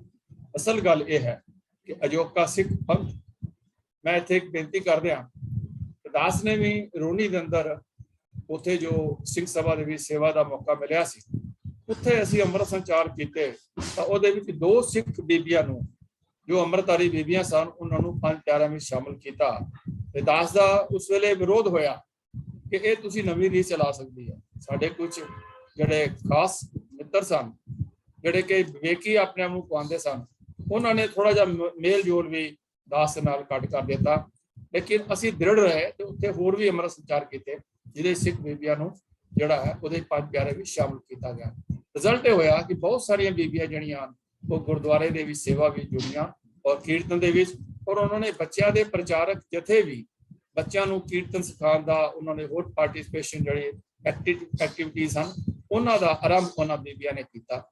ਤੇ ਮੈਂ ਉਹਨਾਂ ਬੀਬੀਆਂ ਦਾ ਬਹੁਤ ਧੰਨਵਾਦੀ ਹਾਂ ਕਿ ਜਿਨ੍ਹਾਂ ਨੇ ਆਪਣੇ ਫਰਜ਼ ਨੂੰ ਸੰਭਾਲਿਆ। ਅਸਲ ਗੱਲ ਇਹ ਹੈ ਕਿ ਅਜੋਕਾ ਸਿੱਖ ਪੰਥ ਗੁਰੂ ਨਾਨਕ ਜਾਂ ਗੁਰੂ ਗ੍ਰੰਥ ਸਾਹਿਬ ਜੀ ਦਾ ਸਿੱਖ ਹੋਣ ਦੀ ਥਾਂ ਆਪੋ ਆਪਣੇ ਵੱਖ-ਵੱਖ ਤਖਤਾਂ, ਡੇਰਿਆਂ, ਟਕਸਾਲਾਂ, ਜਥਿਆਂ, ਸਾਧਾਂ, ਸੰਤਾਂ, ਬ੍ਰਹਮ ਗਿਆਨੀਆਂ, ਮਹਾਂਪੁਰਸ਼ਾਂ ਦਾ ਸਿੱਖ ਬਣ ਚੁੱਕਿਆ ਹੈ। ਅੱਜ ਇਹ ਗੱਲ ਆਮ ਸੁਣੀ ਜਾਂਦੀ ਹੈ ਕਿ ਤੁਸੀਂ ਜੋ ਮਰਜ਼ੀ ਕਹਿ ਲਓ, ਪਰ ਅਸੀਂ ਤੇ ਆਪਣੇ ਬਾਬਿਆਂ ਦੀ ਗੱਲ ਮੰਨਣੀ ਹੈ। ਜਿਹੜੀ ਸਾਡੇ ਬਾਬੇ ਗੱਲ ਕਹਿੰਦੇ ਹਨ, ਔਰ ਬਾਬੇ ਜਿਹੜੇ ਹਨ ਉਹ ਕੇਵਲ ਜਿਹੜਾ ਹੈ ਭਰਮ ਜਾਲ ਵਿਛਾਉਂਦੇ ਹਨ, ਔਰ ਉਸ ਭਰਮ ਜਾਲ ਦੇ ਵਿੱਚ ਜੋ ਸਾਡੇ ਸਿੱਖ ਬੱਚੀਆਂ ਹਨ, ਸਿੱਖ ਬੀਬੀਆਂ ਹਨ, ਉਹ ਉਹਦੇ ਜਲਦੀ ਫਸ ਜਾਂਦੀਆਂ ਹਨ, ਕਿਉਂਕਿ ਉਹ ਚਿਕਣੀਆਂ ਚੁਪੜੀਆਂ ਗੱਲਾਂ ਕਰਦੇ ਹਨ। ਸਪਸ਼ਟ ਗੁਰਮਤਿ ਜੋ ਗੁਰਬਾਣੀ ਅਨੁਸਾਰ ਹੈ ਉਸ ਨੂੰ ਨਹੀਂ ਦੱਸਦੇ। ਅਖੌਤੀ ਮਨ ਘੜਤ ਕਹਾਣੀਆਂ ਜਿਹੜੀਆਂ ਹਨ ਆਪਣੇ ਬਾਬਿਆਂ ਦੀ ਸੁਣਾ ਕੇ ਸੰਗਤਾਂ ਦੇ ਪ੍ਰਭਾਵ ਪੈਦਾ ਕਰਦੇ ਹਨ, ਔਰ ਸਿੱਖੀ ਤੋਂ ਦੂਰ ਲਿਜਾ ਰਹੇ ਹਨ। ਸਿੱਖ ਮਤ ਵਿੱਚ ਡੇਰਾਵਾਰ ਦਾ ਜਾਲ ਅਮਰਵੇਲ ਵਾਂਗ ਫੈਲ ਰਿਹਾ ਹੈ, ਜੋ ਪੰਥ ਲਈ ਘਾਤਕ ਸਿੱਧ ਹੋ ਰਿਹਾ ਹੈ ਅਤੇ ਅੱਗੇ ਨੂੰ ਹੋਰ ਵੀ ਹੋਵੇਗਾ। ਸਿੱਖ ਪੰਥ ਨੇ ਕੁਰਬਾਨੀਆਂ ਕਰਕੇ ਮਹੰਤਾਂ ਤੋਂ ਗੁਰੂ ਘਰਾਂ ਨੂੰ ਆਜ਼ਾਦ ਕਰਵਾਇਆ ਸੀ, ਤਾਂ ਇਹ ਸ਼੍ਰੋਮਣੀ ਗੁਰਦੁਆਰਾ ਪ੍ਰਬੰਧਕ ਕਮੇਟੀ ਹੋਂਦ ਵਿੱਚ ਆਈ ਸੀ। ਇਹ ਸਮਝਣ ਦੀ ਲੋੜ ਹੈ ਕਿ ਸ਼੍ਰੋਮਣੀ ਗੁਰਦੁਆਰਾ ਪ੍ਰਬੰਧਕ ਕਮੇਟੀ ਦੀ ਬਹੁਤ ਵੱਡੀ ਰਿਸਪੌਂਸਿਬਿਲਿਟੀ ਬਣਦੀ ਹੈ as a representative body of the Sikhs. ਪਰ ਅੱਜ ਫਿਰ ਡੇਰਾਵਾਦ ਦੇ ਵੱਧਦੇ ਪ੍ਰਭਾਵ ਕਾਰਨ ਉਹੀ ਮਹੰਤੀ ਸੋਚ ਇੰਨੀ ਭਾਰੀ ਹੋ ਚੁੱਕੀ ਹੈ ਕਿ ਜੇ ਕਿਸੇ ਗੁਰਮਤਿ ਅਨੁਸਾਰ ਲਏ ਫੈਸਲੇ ਨੂੰ ਰਹਿਤ ਮਰਿਆਦ ਦੇ ਉਲਟ ਕਹਿ ਕੇ ਕਾਮਾ ਰੋਲੀ ਪਾ ਦਿੰਦੀ ਅਤੇ ਆਪਣੇ ਗੁਰਮਤਿ ਵਿਰੋਧੀ ਫੈਸਲਿਆਂ ਨੂੰ ਸ਼੍ਰੋਮਣੀ ਗੁਰਦੁਆਰਾ ਪ੍ਰਬੰਧਕ ਕਮੇਟੀ ਅਤੇ ਅਕਾਲ ਤਖਤ ਸਾਹਿਬ ਰਾਹੀਂ ਲਾਗੂ ਕਰਵਾ ਦਿੰਦੀ ਹੈ। ਇੱਕ ਇਹ ਵੀ ਸਾਡੀ ਤਰਾਸਦੀ ਹੈ ਕਿ ਜਿਹੜੇ ਅਸੀਂ ਦੇਖਦੇ ਹਾਂ ਕਿ ਪਿਛਲੇ ਤਕਰੀਬਨ 3-4 ਦਹਾਕਿਆਂ ਤੋਂ ਇੱਕ ਐਸਾ ਸਮਾਂ ਵੀ ਸਿੱਖ ਪੰਥ ਦੇ ਉੱਪਰ ਆਇਆ ਸੀ ਕਿ ਜਿੱਥੇ ਸੰਤਾਂ ਮਹੰਤਾਂ ਦਾ ਸ਼੍ਰੋਮਣੀ ਗੁਰਦੁਆਰਾ ਪ੍ਰਬੰਧਕ ਕਮੇਟੀ ਔਰ ਅਕਾਲੀ ਦਲ ਦੇ ਉੱਪਰ ਪੂਰਾ ਜਿਹੜਾ ਹੈ ਉਹ, ਔਰ ਅਕਾਲ ਤਖਤ ਸਾਹਿਬ ਦੇ ਉੱਪਰ ਪੂਰਾ ਉਹਨਾਂ ਦਾ ਜਿਹੜਾ ਵਰਚਸਵ ਬਣ ਗਿਆ, ਪ੍ਰਭਾਵ ਪੈ ਗਿਆ ਸੀ। ਸੰਤ ਚੰਨਨ ਸਿੰਘ ਜੀ ਸ਼੍ਰੋਮਣੀ ਗੁਰਦੁਆਰਾ ਪ੍ਰਬੰਧਕ ਕਮੇਟੀ ਦੇ ਜਿਹੜੇ ਸਨ ਉਹ ਪ੍ਰਧਾਨ ਸਨ, ਤੇ ਸੰਤ ਫਤਿਹ ਸਿੰਘ ਜੀ ਅਕਾਲੀ ਦਲ ਦੇ ਪ੍ਰਧਾਨ ਸਨ। ਇਹ ਸਾਨੂੰ ਇਹ ਸਮਝਣ ਦੀ ਲੋੜ ਹੈ ਕਿ ਸਿੱਖ ਧਰਮ ਉੱਤੇ ਭਾਰੂ ਪੈ ਰਹੀਆਂ ਬ੍ਰਾਹਮਣਵਾਦੀ ਸੋਚ ਨੂੰ ਜੇ ਅਸੀਂ ਨਾ ਸਮਝੇ ਤਾਂ ਬੀਬੀਆਂ ਨੂੰ ਬਰਾਬਰਤਾ ਦੇਣੀ ਤਾਂ ਦੂਰ, ਬੀਬੀਆਂ ਨੂੰ ਤਾਂ ਐਸਾ ਕਲੰਕਿਤ ਕੀਤਾ ਜਾਣਾ ਹੈ ਕਿ ਇਹ ਤਾਂ ਕਿਸੇ ਨੂੰ ਮੂੰਹ ਵਿਖਾਣ ਜੋਗੀਆਂ ਵੀ ਨਹੀਂ ਰਹਿਣੀਆਂ। ਕਿਉਂਕਿ ਸਿੱਖੀ ਭੇਖ ਵਿੱਚ ਵਿਚਰ ਰਹੀ ਡੇਰਾਵਾਦੀ ਸੋਚ ਨੇ ਇਸਤਰੀ ਜਾਤੀ ਨੂੰ ਅਤ ਘਟੀਆ ਦਰਜੇ ਦੀ ਬਦਚਲਨ ਪੇਸ਼ ਕਰਨ ਵਾਲੇ ਅਖੌਤੀ ਜੋ ਗ੍ਰੰਥ ਹਨ ਉਹਦਾ ਪ੍ਰਚਾਰ ਗੁਰੂ ਗ੍ਰੰਥ ਸਾਹਿਬ ਦੇ ਮੁਕਾਬਲੇ ਵਿੱਚ ਕੀਤਾ ਜਾ ਰਿਹਾ ਹੈ। ਔਰ ਉਹਨੇ ਉਸ ਅਖੌਤੀ ਜਿਹੜਾ ਗ੍ਰੰਥ ਹੈ ਉਸ ਦੇ ਅੰਦਰ ਔਰਤ ਦੇ ਜਿਹੜੇ ਬੜੇ ਹੀ ਭੈੜੇ ਚਿੱਤਰਨ ਜਿਹੜੇ ਹਨ, ਉਹ ਜਿਹੜੇ ਕਰੈਕਟਰਲੈਸ ਜਿਹੜੇ ਜੀਵਨ ਹੈ ਉਹਨਾਂ ਬੀਬੀਆਂ ਦਾ ਦਰਸਾਇਆ ਗਿਆ ਹੈ। ਔਰ ਉਸ ਦਾ ਪ੍ਰਕਾਸ਼ ਜਿਹੜਾ ਹੈ ਗੁਰੂ ਗ੍ਰੰਥ ਸਾਹਿਬ ਜੀ ਦੇ ਬਰਾਬਰ ਕਰਨਾ ਸ਼ੁਰੂ ਕਰ ਦਿੱਤਾ। ਸਿੱਖ ਧਰਮ ਮਤ ਵਿੱਚ ਭਾਰੂ ਪੈ ਰਹੀ ਡੇਰਾਵਾਦੀ ਸੋਚ ਨੂੰ ਵੇਖ ਕੇ ਲੱਗਦਾ ਹੈ ਕਿ ਸਿੱਖ ਮਤ ਧਰਮ ਵਿੱਚ ਸਿੱਖ ਇਸਤਰੀਆਂ ਨੂੰ ਬਰਾਬਰਤਾ ਦਾ ਹੱਕ ਹਾਸਲ ਹੈ। ਸਿੱਖ ਮਤ ਹੀ ਇੱਕ ਐਸੀ ਮਤ ਸੀ ਜਿਸ ਦੇ ਬਾਨੀਆਂ ਨੇ ਇਸਤਰੀ ਦੇ ਹੱਕ ਵਿੱਚ ਆਵਾਜ਼ ਉਠਾਈ ਸੀ। ਕਦੇ ਸਿੱਖ ਹੁੰਦੇ ਸਨ ਜੋ ਜੰਗਲ ਬੇਲਿਆਂ ਵਿੱਚ ਰਹਿੰਦੇ ਹੋਏ ਵੀ ਦੇਸੀ ਵਿਦੇਸ਼ੀ ਜਰਵਾਣਿਆਂ ਵੱਲੋਂ ਇਸਤਰੀਆਂ ਉੱਤੇ ਕੀਤੇ ਜਾਂਦੇ ਅਤਿਆਚਾਰ ਵਿਰੁੱਧ ਮੈਦਾਨਾਂ ਵਿੱਚ ਨਿਤਰਦੇ ਹੁੰਦੇ ਸਨ।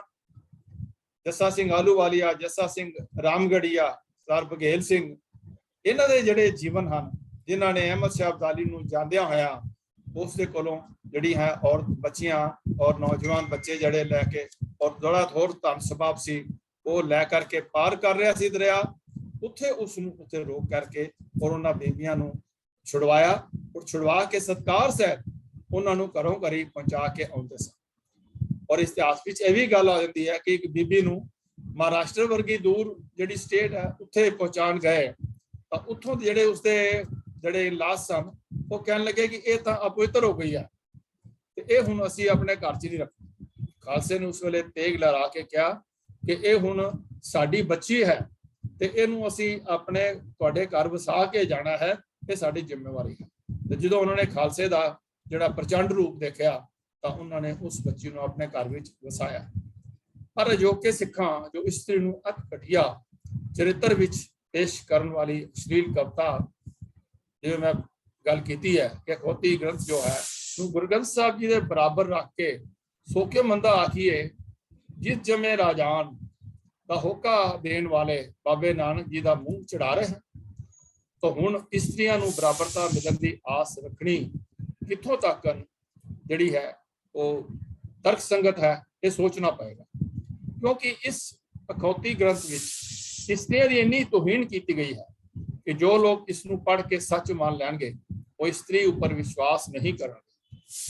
ਜੇ ਕਿਸੇ ਨੂੰ ਇਸ ਗੱਲ ਉੱਪਰ ਸ਼ੱਕ ਹੋਵੇ ਤਾਂ ਖਾਸ ਕਰਕੇ ਬੀਬੀਆਂ ਨੂੰ, ਤਾਂ ਉਹ ਅਖੌਤੀ ਗ੍ਰੰਥ ਦੇ ਵਿੱਚ ਲਿਖੇ ਹੋਏ ਇਸਤਰੀਆਂ ਦੇ ਸੰਬੰਧੀ 404 ਚਰਿੱਤਰ ਪੜ੍ਹ ਕੇ ਵੇਖ ਲੈਣ। ਇਸ ਲਈ ਸਿੱਖ ਬੀਬੀਆਂ ਨੂੰ ਚਾਹੀਦਾ ਹੈ ਕਿ ਉਹ ਗੁਰਮਤਿ ਤੇ ਪਹਿਰਾ ਦਿੰਦੀਆਂ ਹੋਈਆਂ ਗੁਰੂ ਨਾਨਕ ਪਾਤਸ਼ਾਹ ਵੱਲੋਂ ਦਿੱਤੇ ਬਰਾਬਰਤਾ ਦੇ ਹੱਕ ਦੀ ਭੀਖ ਮੰਗਣ ਦੀ ਬਜਾਏ ਮੈਦਾਨ ਵਿੱਚ ਨਿਤਰਨ ਅਤੇ ਦਰਬਾਰ ਸਾਹਿਬ ਵਿੱਚ ਕੀਰਤਨ ਕਰਨ ਜਾਣ। ਜਦੋਂ ਬੀਬੀਆਂ ਨੂੰ ਇਹ ਧਰਮ ਦੇ ਠੇਕੇਦਾਰ ਕੀਰਤਨ ਕਰਨ ਤੋਂ ਰੋਕਣਗੇ ਤਾਂ ਸਾਰੀ ਦੁਨੀਆ ਵੇਖੇਗੀ ਕਿ ਆਪਣੇ ਆਪ ਨੂੰ ਅਗਾਂਹ ਵਧੂ ਅਤੇ ਵਿਗਿਆਨਕ ਧਰਮ ਦੇ ਪਹਿਰੇਦਾਰ ਕਹਾਉਣ ਵਾਲੇ ਜੋ ਸਿੱਖ ਧਰਮ ਵਿੱਚ ਔਰਤਾਂ ਨੂੰ ਬਰਾਬਰਤਾ ਦੇਣ ਦੇ ਦਮਗਜੇ ਮਾਰਦੇ ਹਨ, ਉਹ ਅੱਜ ਔਰਤਾਂ ਜੋ ਸਿੱਖੀ ਰਹਿਤ ਵਿੱਚ ਪਰਪੱਕ ਹਨ ਉਹ ਕੀਰਤਨ ਕਿਉਂ ਨਹੀਂ ਕਰਨ ਦਿੰਦੇ, ਜਦ ਕਿ ਗੁਰਬਾਣੀ ਅਤੇ ਅਕਾਲ ਸਾਹਿਬ ਵੱਲੋਂ ਪ੍ਰਮਾਣਿਤ ਕਹੀ ਜਾਂਦੀ ਸਿੱਖ ਰਹਿਤ ਮਰਿਆਦਾ ਵਿੱਚ ਇਸਤਰੀ ਨੂੰ ਬਰਾਬਰਤਾ ਦਾ ਦਰਜਾ ਦਿੱਤਾ ਗਿਆ। ਸਿੱਖ ਬੀਬੀਆਂ ਨੂੰ ਦਰਬਾਰ ਸਾਹਿਬ ਵਿੱਚ ਕੀਰਤਨ ਕਰਨ ਅਤੇ ਖੰਡੇ ਦੀ ਪੌਲ ਤਿਆਰ ਕਰਨ ਸਮੇਂ ਪੰਜ ਪਿਆਰਿਆਂ ਵਿੱਚ ਸ਼ਾਮਲ ਹੋਣ ਦਾ ਆਪਣਾ ਹੱਕ ਪ੍ਰਾਪਤ ਕਰਨ ਦੇ ਨਾਲ ਨਾਲ ਇਸਤਰੀ ਨੂੰ ਅਤ ਘਟੀਆ ਦਰਜੇ ਦੀ ਬਦਚਲਨ ਪੇਸ਼ ਕਰਨ ਵਾਲੇ ਅਖੌਤੀ ਗ੍ਰੰਥ ਦਾ ਵੀ ਵਿਰੋਧ ਕਰਨਾ ਚਾਹੀਦਾ।